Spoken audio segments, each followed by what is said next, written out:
हम प्रभु श्री राम के दूत ही मैया के विश्वास नहीं के होत। माता जानकी जी कहली कि बाबू नर बा नरे संग कहू कैसे, कही का था भई संगत जैसे, कि एगो नर में एगो बांदर में संगत कैसे भइल। हनुमान जी महाराज कहने की माँ विश्वास करी, राम दूत में माँ तू जानकी, सत्य शपथ करुणा निधान की। क्यों करुणा निधान के शपथ खा के कहत नहीं है मैया हम उन्हीं के दूत अंजनी पुत्र हनुमान हैं। मैया करुणा निधान के नाम सुननी तब रोए लगली, रो रो के पूछे लगली, कहली कई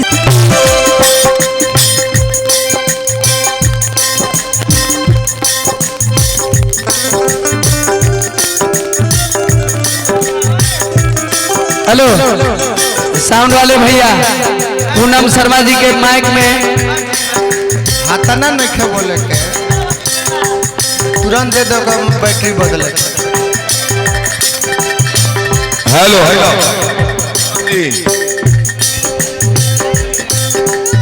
अरे माइक ले ले। हेलो हेलो थोड़ा सा बढ़ाइए इसको। गायकी में मेरे नजर में भैया एक पीस है ही हमारे बड़े भैया अजीत हलचल जी, और साथ में हमारे बड़े भैया आदरणीय भैया अजीतानंद जी, विपिन बाबा, भोला बाबा, जिनके ओर से हजारों हजार रुपए का पुरस्कार मैया सर की हिंदू निराज चुगुनी इनका कारोबार बढ़ाए। और मैं चाहूंगी हमारे साथ प्रिंस बाबू आप मंच पे आ जाएं और थोड़ा इसको संभालें। और हमारे आदरणीय बसंत भैया जिनके ओर से हजारों हजार रुपए का पुरस्कार, बार बार प्रणाम। हमारा रमेश भैया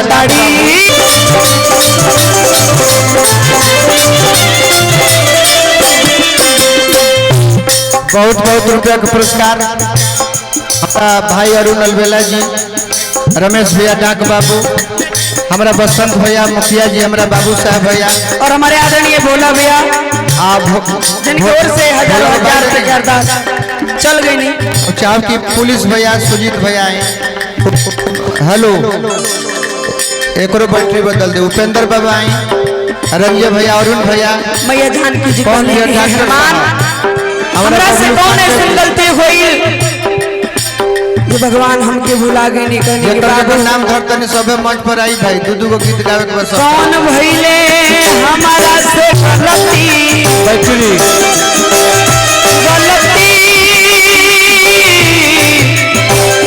गलती गलती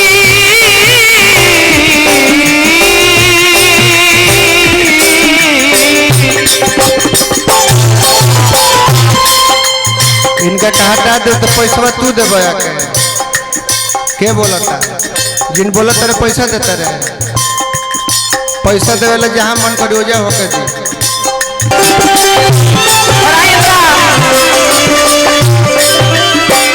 भोजपुरी के बहुत ही अच्छे कलाकार आप हैं बड़े भैया अजीतानंद जी, भोजपुरी के हीरो, और आप हैं सन्नी भाई जिनकी ओर से हजारों हजार रुपए का पुरस्कार। मैया सदा इनकी झोली भरी रखे, उनका कल्याण करें। मैया आप हमको प्रणाम ना करें, सम्मान देते हैं, हमारे लिए यही सौभाग्य की बात है कि आप सभी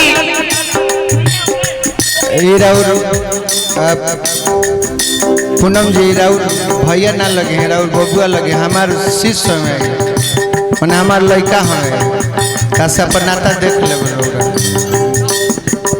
राजनो भैया के मंडली में गने बड़े के सभे गोड़ लगे लगी, बाबा गोड़ लगता नहीं आउ हमारे लड़का लगे। अब आज से सन्नी बाबू जिनका ओर से हजारों हजार रुपए के दास का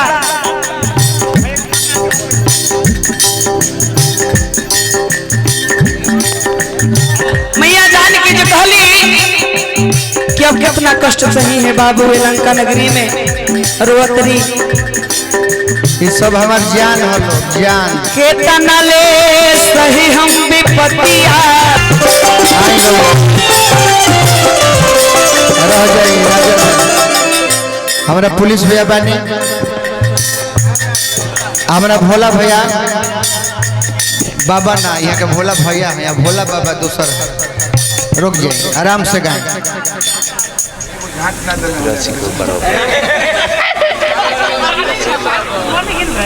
कितने धीरज भैया आए भैया क्या देश बा हमरा लाल बाजार से बड़ा अशोक चाचा पुरस्कार दिले बानी तने हे में बढ़ा दे को बिना भैया। हेलो हेलो हे ए राजन बाबा हे में के बढ़ा देवे के बा, आराम से देवे के बा, ढेर देवे के बा। सही हंसी पतिया लाग नहीं मनवा मोर कहिया ले है न प्रभु जी। धीरज भैया 500 रुपया पुरस्कार दिले बानी, बार बार प्रणाम रही। और ये पुरस्कार हमारे बसंत भैया हरे राम बाबा के नगरी से पुरस्कार दिले बानी। कहिया ले है न प्रभु जी कहिया ले है न प्रभु जी लंका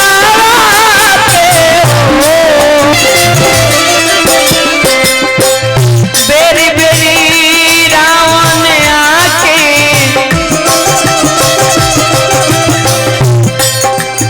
हमारा बसंत भैया के संगे राजन भैया आई बनी, हम आग्रह करो कि तनी मंच पर आई। फिर हमारा आइल बा कि धीरज भैया के फिर तो बोलावे के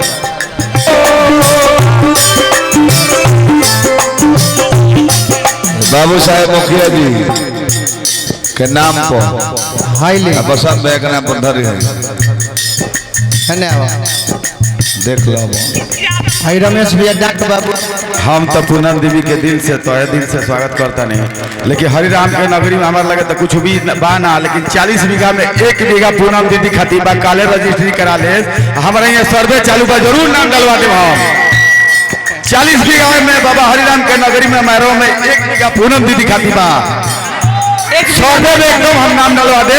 हमारा भतीजी की खुशी में जो गाना गा रहा बड़ी 1 बीघा एक कट्ठा चाहिए ऐसे ऐसे कोई को बहन बाई सब हम बिलाइए 1 बीघा इनका खतरा ई सब सर्वे में नाम डलवा दे। हम ई सब ऐसा लोग बा कि कहत तो लिखियो दी, माने ऐसा नहीं था कि ना लिखिए कहल कल भूला जाए।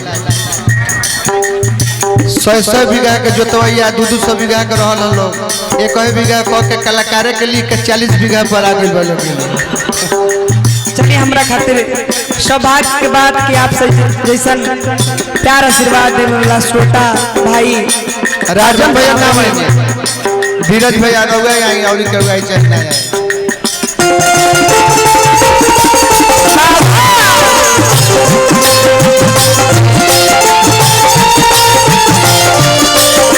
हमारा नील भैया ने खाली मंच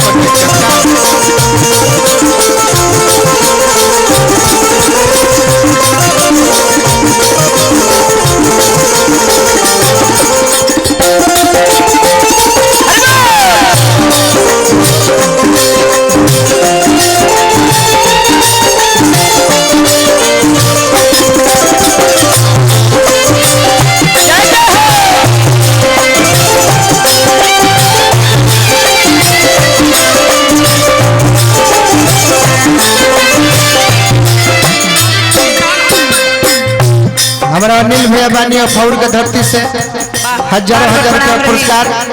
हमारा धीरज भैया फिर 500 रुपया पुरस्कार दिले बने रौरा के करके धर ली। अजीत भैया कहीं छोइस के पुरस्कार लोग दे रहल बा, धन्यवाद। बेरी बेरी रावण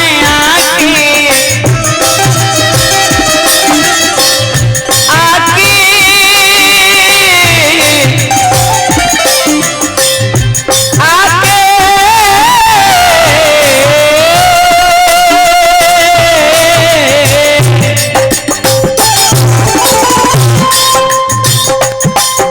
सोहई निवासी खोजिया निवासी हमारा अरविंद सिंह भैया जो हमने के सारे कलाकारों के बादशाह घर में कुछ हो बिना अरविंद भैया के इजाजत दिले ना हो। 500 रुपये पुरस्कार अरविंद भैया दिले बनी। जय हो भैया के बार बार प्रणाम नहीं। माई सर जी 3 दुनी रात चुगनी यही तरह कृपा बनौले रही। ओकरा कौड़ी नीमन से कहीं बेरी बेरी रावण ना के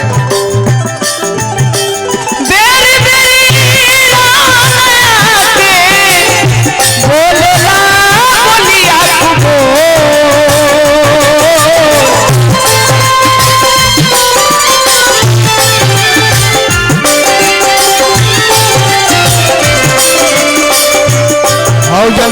ऊ कहीं तो ऊपर के हो गई नीचे वाला कहीं रावण के आज बेरी बेरी रावण आके अरे वो आके आके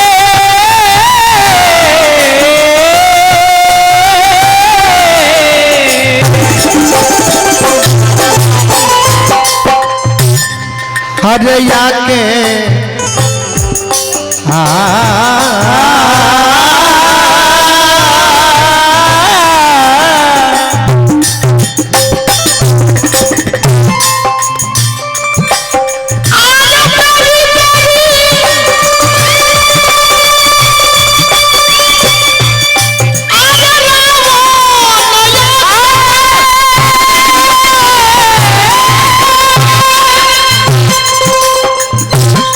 आ गए हमारे भाई कम बेटा ज्यादा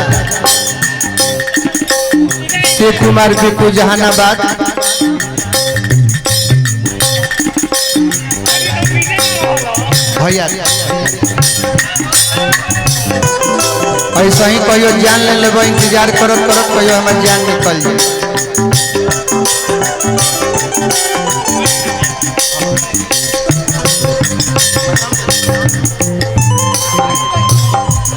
ऐसा ही कहियो इंतजार करत करत हमार जान निकल जाए बाद में अइबो तो पता चल कि हम सिमरिया पहुंच चुकल बने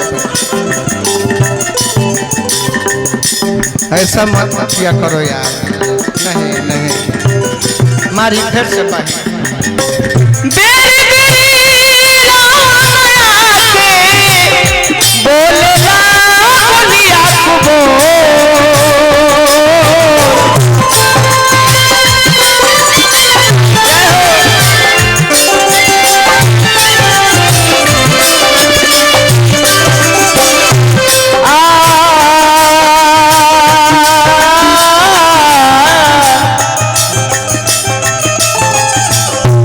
अजीत हलचल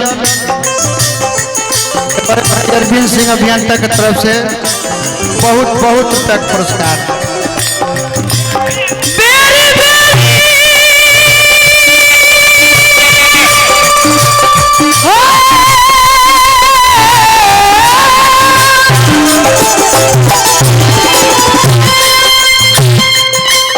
हमारा भोजपुरी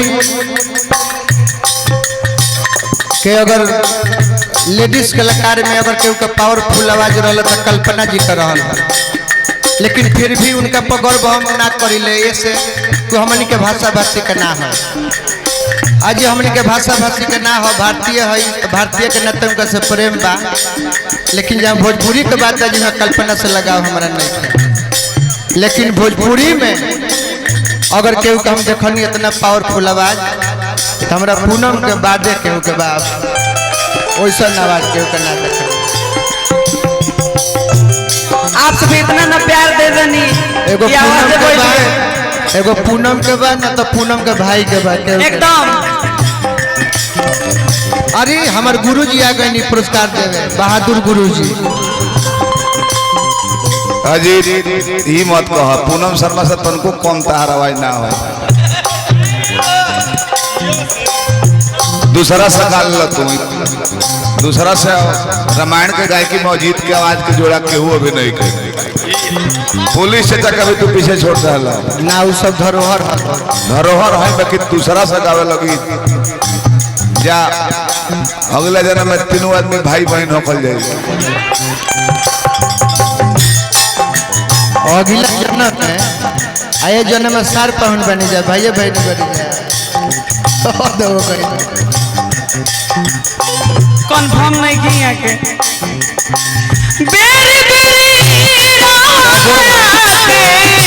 एक